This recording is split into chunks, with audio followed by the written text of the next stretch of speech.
et à tous, bienvenue dans ce nouveau numéro des Vendredis d'Histoire où j'ai décidé de vous lire Apterus de Marie Tiby et illustré par Sylvain Diez. Il est édité par les éditions Frimousse que l'on remercie au passage pour l'autorisation de lire leurs histoires. Alors à votre avis, qu'est-ce qui va lui arriver à Apterus? Il n'y a qu'un seul moyen de le savoir, c'est d'écouter l'histoire. Ce matin, Apterus s'est levé de bonne heure. Il a mis quelques affaires dans son sac à dos et a enfilé ses chaussures les plus confortables.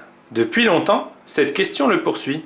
Qu'est-ce qu'il y a au-delà de la colline? Le seul moyen de le savoir, c'est d'aller voir. Apterus emporte des provisions, une lampe de poche et un bout de ficelle.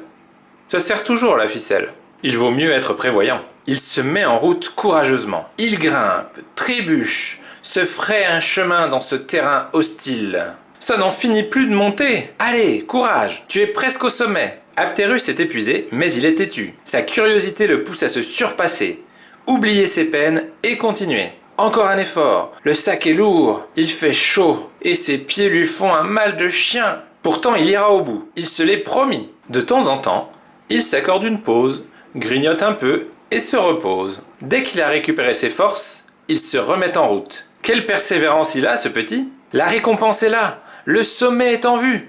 Plus que quelques pas. Oui, ça y est, voilà! Apterus arrive au sommet de la colline et peut enfin découvrir ce qu'il y a au-delà. Quoi?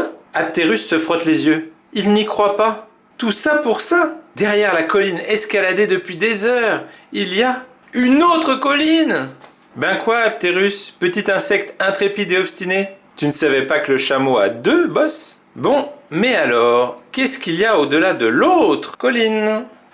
Fin. Alors, ça vous a plu? Vous avez vu comme Apterus est un petit insecte. Pour lui, la bosse d'un chameau, ça paraît immense et énorme. C'est comme si nous, on grimpait tout en haut d'une très grande montagne.